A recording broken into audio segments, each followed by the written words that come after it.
So yes, Edgbaston has turned blue for Bob today, with funds and awareness being raised for the Bob Willis Fund, which contributes to groundbreaking prostate cancer research. Tomorrow would have been Bob's birthday, but he died back in 2019 from the disease, and he was a very popular player here at Edgbaston, having moved here from Surrey. He's still England's fourth highest wicket taker and one of the stars of that famous Ashes test at Headingley, where of course he took 8 for 43 to win an incredible game after England had followed on. After retirement, he became an iconic broadcaster, famed for his sardonic delivery, occasionally a harsh tongue, even though we knew him as a much more friendly character, of course.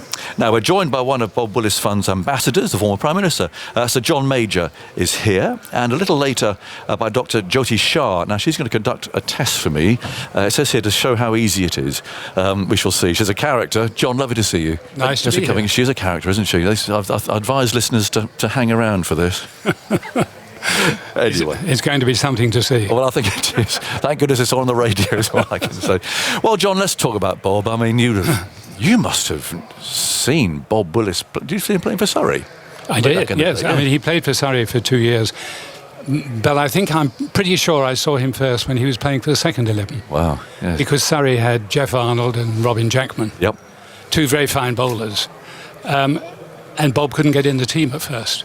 But it was interesting to see him when he came in, because it was self-evident that he was something out of the ordinary, not only in his bowling, but the manner of his bowling was what struck you immediately. Tall, very tall, but a very unusual... Very unusual run-up that, of course, people... I've seen 2 test wickets taken by England batsmen doing a Bob Willis impersonation. I'm not going to ask you to name them. I'll tell you. Alan Lamb in a test match in Calcutta that just dragged to a hideous end, and England hardly took a wicket, but Prabhakar was LBW Lamb doing a Bob Willis impersonation from the boundary, and Alistair Cook. He's strangled one at Trent Bridge. Neither of those surprised me. But I remember watching Bob when he first got into the Surrey team, really.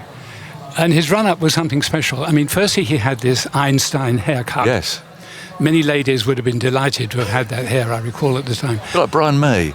Brian May, exactly. Yes. So of Queen, yes, of course. But he had that. But not only that, when he ran up, it was a large curving run, and he held the ball down by his right buttock, hiding what it was. And as he ran in, his knees lifted higher than almost anyone I could remember. And he got to the crease, and his arm came over like a dilapidated windmill arm. And it came down at a tremendous pace. It did. So it was very original, and I had very little doubt seeing him that he was going to be a very fine bowler. Yeah. He must have made... I was just glad I was not debating him. Well, no. he must have made a very big early impression, because he was called out, wasn't he, the 70-71 Ashes tour, Ray Lingworth's tour, because Alan Ward got injured. And he was only 21. I mean, it's a big tour to get called out, isn't it, to go off with Ray Lingworth and all those fellas. Lots of fast bowling on that tour as well. And bowling on Australian wickets, which would have been a different proposition. But he took a lot of Australian wickets in due course. Yes, he did. Headingley, I mentioned that there. It's interesting that somehow, I mean, everyone always talks about Ian Botham, of course, of that test match, don't they? But Bob, he was in a zone, wasn't he? 8 for 43, charging in down the hill, and his face kind of blank. It's extraordinary. It was an extraordinary piece of bowling. He was probably listening to some music while he was doing it, but it was certainly very effective. Yeah. But I wonder why. I suppose it was the swashbuckling innings from Botham that kind of got England in a position at least to win the game. But even so, to still needed bowling out for a low score. Well, there was quite a last wicket stand, I recall, with Botham. Yes, but with Graham Dilley. Graham Dilley got 50 or so. He did, yes. And Botham, of course, got his big 100, without which, whatever Bob had done in the second innings, it couldn't possibly have been sufficient. But it was an absolutely iconic test. I can't think of a more exciting test, or a test that grabbed the British public more than that one in all the years I've been watching cricket. Really? It was good timing, wasn't it? It was absolutely perfect timing, yes. On terrestrial telly. Everyone could see it.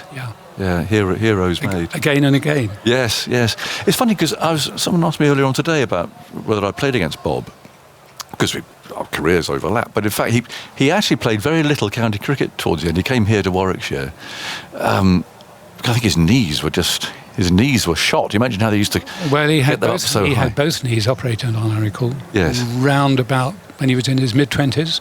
And I think, as someone who has a grotty, beaten-up knee myself, I know how difficult it is to recover. And he Not from bowling fast, I assume, John. No, it was from sitting in the wrong car at the wrong time. Oh, is it? Quite a different problem. Yes. I only wish it had been from bowling fast. It would have been much more fun.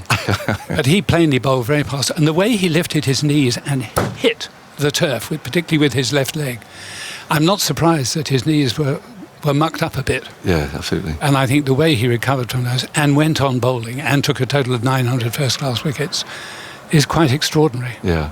And this fund, clearly, they're doing a wonderful job in his name, aren't they? Well, they are. They've raised something close to 2 million. I hope they're going to pass that by the end of today. I hope people are going to be generous. It's a very good cause. I mean, it's people don't realise the extent to which it is a killer. And, of course, it's coming more into fashion to worry about it. But we still don't have a national screening test. And I hope one day we'll get one before too long. Do you think that's in the pipeline? I mean, With the government, I've absolutely no idea. I have no insight into what they're thinking or doing. So I really can't say about that. No. But I hope somewhere it will turn up in the pipeline. Yeah, we'll hear from Jyoti on that. But the great point about what the charity are doing, the Bob Willis Fund are doing, is that the money all goes into research, because there's still a great deal we don't know about prostate cancer, and it deserves the research. And once the research is there and you find out exactly what is causing it and all the other elements that emerge in a good research program, the treatment will be so much more effective. Yes. So it's very important they do this, and I'm sure this big crowd will be generous. Yes. We men aren't very brave or sensible about going for these sort of tests, are we? Do you think? No. Or am I speaking for you as well? I mean, no. I think you're speaking for most of the male population, Yes, I think actually. I wonder why that is. Well, I think in some cases people would rather not know. And that, of course, is foolish. But I think that is often the case, particularly since it's perfectly possible to have this wretched problem without being aware of it. Yes. And it's possible to have it without being aware of it until quite a late stage, which was, of course, the case with Bob. So there are many people who think, well, I'm perfectly all right. I pass, if I can put it this way, on radio, the flow test. All is well. That's very reassuring. And they don't have a test, and they should do. Yeah. Do you think it's a shame that it takes, someone like Bob to die of this illness for these sort of awareness campaigns to be essential, really, aren't they? The funding that these campaigns and funds make a massive difference for the research. Well, it's the only good thing that comes out of it. But it is a good thing that comes out of it, and I think Bob would be very proud of what his family are doing. Yes. Must touch on your love of cricket, John, before I steel myself for my test. What is it about It's cricket? a very sharp knee. I'm not looking. I'm not looking. She's been chiselling away on that for the last 10 minutes. I think they have plans in throwing it from a distance.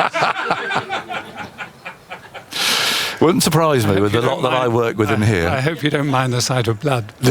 I'm not. Your own. I'm not looking. I'll be looking firmly at you, and you're going to tell some entertaining stories while I have it. And your love of cricket as well, for a start. Because what is it about this game that you've loved all your life? Is it because you do get characters like Bob Willis with his huge hair and funny run up, and we almost make caricatures out of some of these cricketers? Well, you can. I mean, it's extremely difficult to define exactly why cricket gets such a grip. It was my sister who taught me to play when I was about 3. Really? Right. Largely because she was keen on cricket, because there were 2 young men playing for the local team that I think she wished to get to know. And she was 13 years older than me. And so I see. when I was a baby, she taught me to play and then took me to the cricket. Yes. So she taught me to love the game. But there is something about it. In my days, it was partly the smell of the linseed oil on the bat. Do you remember that? Oh. Are you old enough to Every remember that? April, Yes, you are. certainly. Yes, you are. That was all part of the and the sheer pleasure of hearing bat on ball Yeah. on the rare occasions I hit it.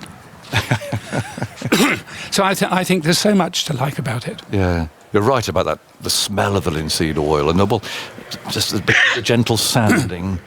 and then you get the oil out and they stand the bat up to dry for a couple of days, and out you go. It was also fun getting the oil out of the carpet. I remember how pleased my mother was about that. If you want a sip of that, help yourself. And I'll just natter the fact that West Indies need 401 to win, and they've had a bit of a difficult afternoon here, but they'll be underway again at 1:30. I'm with John Major. We're going to be joined by Jyoti Shah. In a moment, she'll talk more about prostate cancer and what we need to do to look after ourselves and so on, and to give you this test as well. But the title of your book, More Than a Game. What do you mean by that particularly, you think? Well, it is more than a game. I mean, a game, you play a game, you forget it. But you play cricket, it stays in the mind. I can remember the lowlights and the highlights of my brief cricketing career 70 years ago. And what was your career, actually? Did school? At school, yeah. Yes. Yeah, I once got 7 wickets for 9 runs, including a hat-trick. And it should. I can remember to this day that if Second Slip hadn't been holding a pack of butter in his hands, it would have been 7 for 5. 4 went through his hand. So you remember that from 70 years ago? It was the only time I did anything worthwhile. So, yes, I do. Yes, I do remember it. Yeah. And you do. And it's the whole atmosphere. I mean, I've found... in those moments in stress that everyone gets, and I had the occasional day of stress, that there are 2 things that relieve it, in my experience. One is sitting and watching a cricket match because you zone out and you concentrate solely upon what's going on the field. And the other actually is gardening. Oh. Or in my case, since my dodgy knees are an excuse for not gardening myself, walking round my garden. Admiring it. Admiring it. And both of those things bring a great sense of peace. So peace of mind. When you were Prime Minister, and clearly under a lot of pressure, you could go and sit and watch a game of cricket and all that stuff would... Not only could I did. Indeed, the day we lost the election, and I addressed people outside number 10, saw the Queen, and I went straight off to the Oval. Yeah, I remember actually. To watch a game of cricket, and everyone was very supportive there. Yes. They hadn't been very supportive anywhere else, I recall, but they certainly had there. And I thought again, this is a very special game. Yes, because you really could switch off from it. Totally. All of that stuff. Absolutely, totally. Yeah. Do you like the modern game? Do you like the 100? Well, it's not my main game, to be honest. I mean, to be frank, I'm a bit old-fashioned. It's Test cricket I like most, and county cricket next. But, and it's a very big but, I do see what the 100 has done for the game generally. The remarkable effect it's had on the women's game, the remarkable effect it's had on young people, the huge increase in audiences there are for it. That may be saving cricket. And of course, what the 100 has also done is provide a great deal of money from or is going to do, provide a great deal of money from the ECB to the county system. And many of our county clubs are all but bankrupt. And they're all going to get a massive sum of money. I think it's about 29 million a club. Amazing, isn't it? Yeah. And that is absolutely extraordinary. And that has come because of the 100. So whatever my personal reservations about it not being my first choice, yes. I do watch it. It isn't my first choice. But my goodness, I think it is a saviour because of what it has done for cricket, to cricket. And for that, I could forgive it anything. Yeah, women's cricket is interesting because the first time I met you won't remember this, it was at Lord's, it was the Women's World Cup final, 1993. I remember it very well. And I was sitting in a commentary box because they didn't commentate on I remember meeting then. you was the second highlight of the day. Well, I heard this voice behind me, do you mind if I sit in here, this empty commentary box, and it was you, Prime Minister, and you sat, but I'll always remember what you said. You said, watch the way that the women bat, because it is, or was then, it's obviously modernised now, but it was so MCC textbook. It was. You were very drawn to it. Yes, I was very drawn to it. I was very drawn to it for a different reason as well. There's always a good reason to worry about the future of cricket. The more girls play cricket, and the more they, in due course, bring up their own families, yes, there are going to be more young people, boys and girls, having a love of the game, and I think that is absolutely marvellous. And the standard of the girls' game of cricket has changed amazingly. I first began to take an interest in it because in Cambridgeshire we had Charlotte Edwards as a young child. Of course. Playing there. Yeah. First beginning to make a name for herself at about 2.5, I think. Yes. Actually, more like 13. But I remember hearing about her, and it formed an interest in the women's game for me, and I thoroughly enjoy it. Yeah. They were wearing... I think it's played in an extremely good spirit, and the way it is growing, I think, is extremely good for sport generally, and cricket specifically. That day they were wearing long white skirts and long white socks. I know. Yeah. I know. It wasn't that long ago. No, it wasn't that long ago. Yeah. It wasn't that long ago that a whole series of things in cricket have changed for the better in the last 20 years or so. But I think getting rid of the skirts and replacing them with trousers, yes, I think did make a difference. It's curious to describe why, but it did make a difference. The moment's come. I've got a smiling face to my left, smiling assassin. Jyoti, no, I don't want to look at that. That's harsh, isn't it? Jyoti, hello. Good afternoon. Thank you for coming on and doing this. Now we're going to get the balance right here. There's a very serious side to today and to what you do. So tell us what you do. So I'm a consultant urological surgeon. Right. Work for the NHS, and I run the prostate cancer service for my trust. And as we've said today, it's the most common cancer in the country now. We see more prostate cancer cases than we do breast cancer now, and it affects 1 in 8 men. Yeah.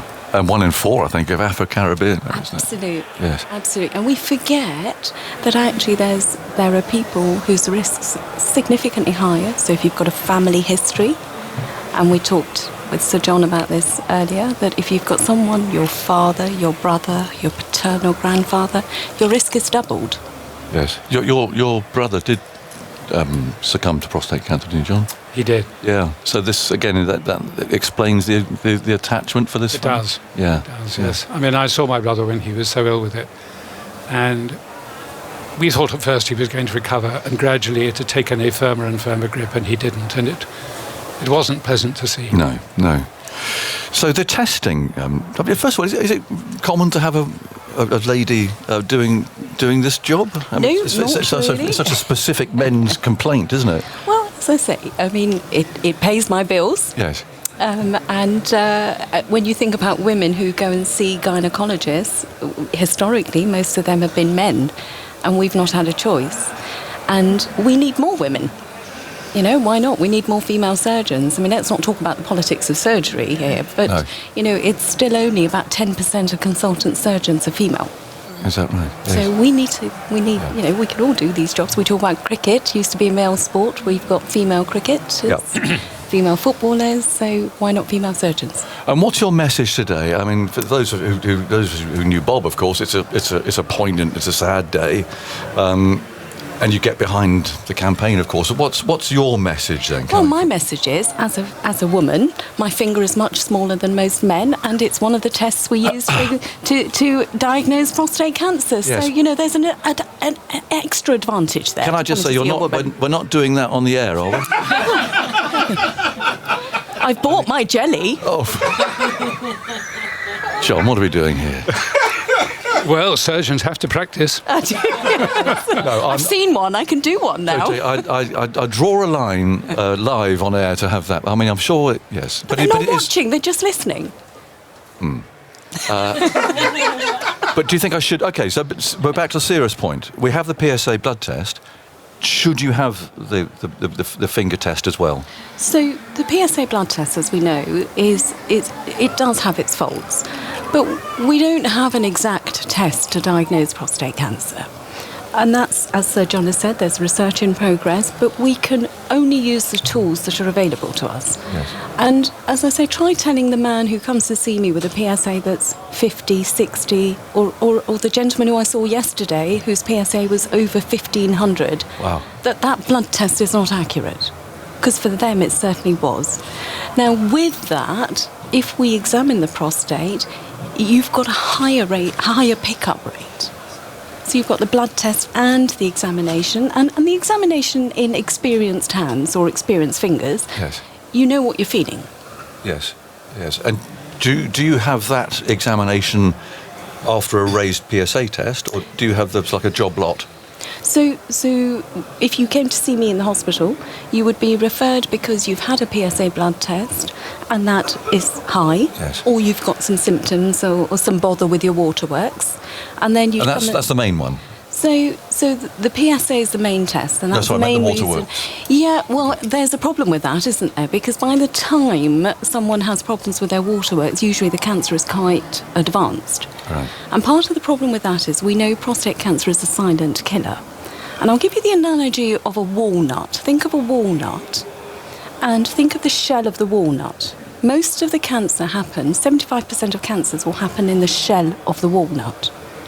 The pipe you pee from runs through the middle of the walnut, through the fleshy bit. And the fleshy bit gets bigger as you get older. But that's not where cancer happens. So as your prostate grows, as part of the aging process, it squashes the pipe in the middle. And that's why you start to get bother. That's why men start to get up at night. But actually, as the cancer is on the outside of the walnut, by the time that hits the middle, the pipe, it's quite advanced. And that's why we know prostate cancer is a silent killer. Yeah. So by the time you've got symptoms, it's often quite advanced. So we want to pick it up early. We want men to come early when we can cure them. Is it frustrating that it is still, in my experience, quite difficult to get a PSA test? And unfortunately, yes. But GPs, which they're the gateway to this. You've got to see your GP before you come and see someone like me in a hospital. And yes, they're so busy, aren't they? They've got so much to deal with now, and we don't have enough. So often you'll find that there's a resistance to getting the blood test. But in any man over the age of 50, you are entitled to a PSA. So my message would be, go and get it done. Yeah. Ask for it. Yeah. Even with no symptoms, And you with can... no symptoms, absolutely. The man whose PSA was over 1,500 went with backache, not because he had waterwork symptoms. Or in any man over the age of 45 who's got a family history for prostate cancer or is of Afro-Caribbean heritage, because their risk is 1 in 4. We don't know why, but we do know that the risk is significantly higher. And those cancers are also more aggressive. They're nastier. The moment's come, Jyoti. I've been waiting all my life to do this. I don't think you have. Have I got a good vein? Is that a good So, vein? There's something green sticking up. Let's have a go. Green? Is it supposed to be green? Am I to get this on my first attempt? Yes. No pressure on air. Now, Jonathan, before we do PSA blood tests, Yep. there is something I meant to ask you. So there Right. are a couple of things that artificially raise the PSA. One Right. of which is if you've been for a long bike ride. So if you've been for a 30-mile bike ride, because you look very fit to You me. think? Right. So you shouldn't do that before a test. No.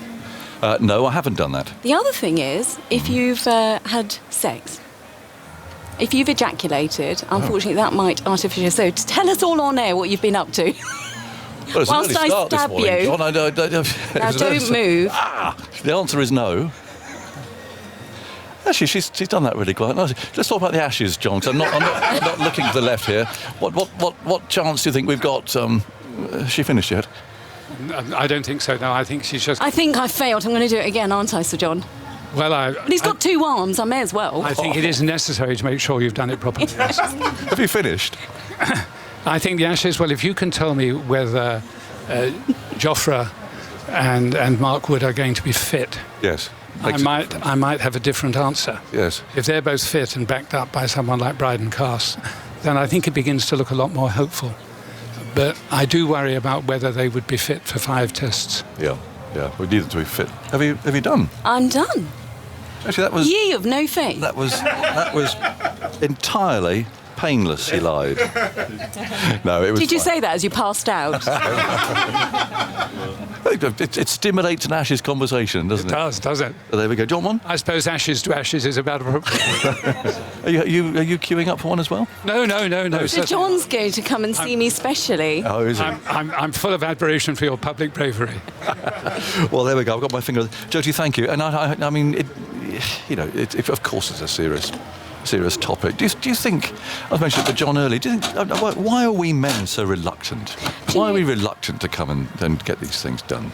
Well, there are lots of reasons, aren't there? Men like to bury their head in the sand. You know that. Yes. And as Sir John said earlier, it's best not to know. Or you're all busy. There are lots of reasons. Women tend to go a bit more. They've got more contact with medical professionals, haven't they? They'll take children, or they'll go for their cervical smear test, or there's breast screening. We don't have a screening as yet for prostate cancer. And How so far are we off that, seriously? I think we're a way off still, because we don't have an exact test. So we're a way off that yet, but we need it, because we've got, we're still seeing men come when the cancer is so advanced we can't cure them, for a disease that we can cure if we pick them up early, and that's the message. Jody, thank you. Look at that. Hasn't quite finished yet. Don't you say ooh. We're nearly there. We're going to mop up. He hasn't John, got a bruise, is what I'd like to say. We haven't. John, it's lovely to see you. Thank you for coming in. My pleasure. And supporting this fantastic. And I admire your bravery. If you had been my 5-year-old brother, my mother would have given you a pear for your bravery. Is that right? Absolutely. Well, that's generous. Okay, I don't think they won't run to that here. It's lovely to see you. We'll see you in the summer. I look forward to it. Yeah, see you at the Oval. Thank you. Thank you, John, very much indeed. It's John Major, of course. Jody's still mopping up here. It's It's not a mess on the floor. persistent, isn't it? It's good blood, that though. It's isn't it? good. That is really good blood. That'll be all right. There we go. Stick a plaster And he's on it. even stopped bleeding. Yeah, well done, Jody. That was great. Thank you. Thanks for doing it. And a serious message. You've delivered that. Thank you. Thanks for doing it. Thank you very much. Right.